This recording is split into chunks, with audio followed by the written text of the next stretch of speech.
ఓట్ల చోరీ సినిమా ఇంకా మిగిలే ఉంది. అంటే ఏదో కర్ణాటకలోని బెంగళూరులో ఏదో తూతూ మంత్రంగా చేసి వదిలిపెడతారు అనుకున్నటువంటి బీజేపీకి కానీ, ఈసీకి కానీ, ఎన్నికల కమిషన్ కానీ ఈ యొక్క కథ ఇంకా మిగిలే ఉంది. సినిమా ఇంకా మిగిలే ఉంది, అయిపోలేదు. ఆ ఒక్క నియోజకవర్గంలే కాదు, చాలా ఆలోచనతో పకడ్బందీగా, అంటే ఒక నేర్పరితనంతో చేస్తున్నట్టు కనబడుతుంది అనేది రాహుల్ గాంధీ అండ్ ఎంపీలు, కనీసం 300 మంది ఎంపీల యొక్క ఆరోపణ. ఒకసారి మనము ఇక్కడ చూస్తే ఓట్ల చోరీపై సినిమా ఇంకా మిగిలి ఉంది, ఇంకా ఉంది. ఒక వ్యక్తికి ఒక ఓటు విధానం రాజ్యాంగానికి మూలస్తంభం. ఈసీ అమలు చేయడం లేదు. అయితే అందుకే మేము రాజ్యాంగ రక్షణకు పోరాడుతున్నామని చెప్పి రాహుల్ గాంధీ మాట్లాడారు. అన్నిటికన్నా ముఖ్యమైన పాయింట్ ఏంటంటే లోక్సభను రద్దు చేసి మళ్ళీ ఎన్నికలు నిర్వహించాలి. అభిషేక్ బెనర్జీ మాటలు ఇలా చర్చనీయాంశంగా మారినాయి. లోక్సభను రద్దు చేయాలి. ఎందుకంటే ఒక 10 ఓట్లు 20 ఓట్లు ఉంటేనే, 10-20 ఓట్లు ఎక్కువ తక్కువ ఉంటేనే తారుమారయ్యే విషయం లోపల అనేక అనుమానాల చేత దేశం మొత్తము ఇదే తంతు ఉందన్నటువంటిది.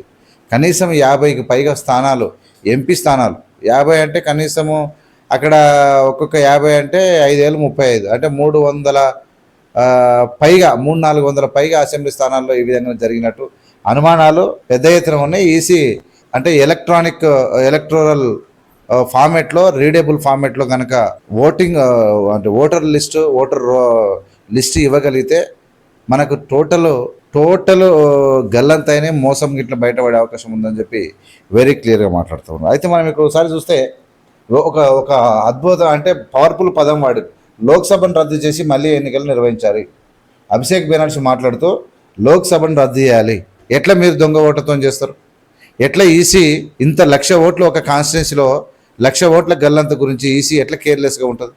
ఇవేమి ఎన్నికలు? ఇదేమి బరితెగింపుతో కూడుకున్నటువంటి ఎన్నికలు అన్నటువంటి ఆలోచనతో పెద్ద ఎత్తున ఇంకా సినిమా మిగిలే ఉంది. ఇంకా మీ తాట తీయాల్సిన అవసరం ఉంది. ఇలా ఎందుకు బీజేపీ ఎన్నికల కమిషన్కి సపోర్ట్ చేస్తూ ఉంది? ఎందుకు ఎన్నికల కమిషను బీజేపీకి సపోర్ట్ చేస్తూ ఉంది? ఎందుకు ప్రతిపక్ష నాయకుడు మాట్లాడినటువంటి మాటలను సుమోటోగా తీసుకొని పని స్టార్ట్ చేయలేదు, పని మొదలు పెట్టలేదు అని చెప్పి మాట్లాడుతూ ఉన్న తీరు మనకందరికీ ఆకట్టుకుంటూ ఉంది. ఇక్కడ టీషర్ట్లు వేసుకొని ఎంపీలు, మహిళా ఎంపీలు వాళ్ళ యొక్క ప్రదర్శన మీరు చూడవచ్చు. ఇక్కడ మహిళా ఎంపీలు కనబడుతూ ఉన్నారు పెద్ద ఎత్తున చేస్తూ. 124 ఏళ్ళ ఓటరు మింతాదేవి ఫోటో ఉన్నటువంటి టీషర్ట్లతో నిరసన చేస్తూ ఉన్నారు. మింతాదేవి ఫోటో పెట్టుకొని ఎంపీల యొక్క నిరసన మనకు కనబడుతూ ఉంది ఇక్కడ. అయితే ఇక్కడ ఎస్ఐఆర్పై సుప్రీం విచారణ మొదలుపెట్టింది. అయితే చనిపోయారని ఈసీ పేర్కొన్నటువంటి ఇద్దరిని కోర్టుకు తెచ్చిన యోగేంద్ర. అయిపోయి ఈసీకి దెబ్బ మామూలు దెబ్బ కాదు, ఇది చనిపోయారని ఈసీ చెప్పింది, కానీ బతికే ఉన్నట్టు చూపించారు. యోగేంద్ర తీసుకొచ్చి చూపించిండు. అప్పుడు ఈసీకి సల్లజంటలు పట్టేటువంటి కార్యక్రమం జరిగింది. అంటే మొత్తం మీద 2024 ఎన్నికలకు ఓట్ల గల్లంతు లేదంటే ఓట్ల మాయాజాలంతో అనేక రకాలుగా తప్పుడు విధానాలతో నరేంద్ర మోడీ గెలిచాడు. 50 స్థానాల్లో, సుమారు 50 స్థానాల్లో ఎంపీ స్థానాల్లో ఈ విధంగా జరిగింది. కాబట్టి ఈ ఎన్నికను రద్దు చేసి మళ్ళీ ఎలక్షన్లు పెట్టాలని చెప్పి ఈ దేశ ప్రజలు డిమాండ్ చేసేటువంటి పరిస్థితికి ఈ దేశం వస్తున్నట్టు కనబడుతుంది. మనము ఇక్కడ చూస్తే ఈసీకి ఇక్కడో దెబ్బ అయింది. సుప్రీంకోర్టు విచారణలో చనిపోయారని ఈసీ పేర్కొన్న ఇద్దరిని కోర్టుకు తీసుకొచ్చిన యోగేంద్ర. ఈ దెబ్బకైతే ఇది మామూలు విషయం కాదు. ఈ కొన్ని ఏమేమి ఉందో చదివిన తర్వాత మనం మాట్లాడదాము. అసలు ఏముంది ఇక్కడ అసలు విషయం చూస్తే, ఎన్నికల కమిషన్ పై ఓట్ల చోరీ ఆరోపణలు కాంగ్రెస్ అగ్రనేత రాహుల్ గాంధీ మరింత తీవ్రతరం చేశారు.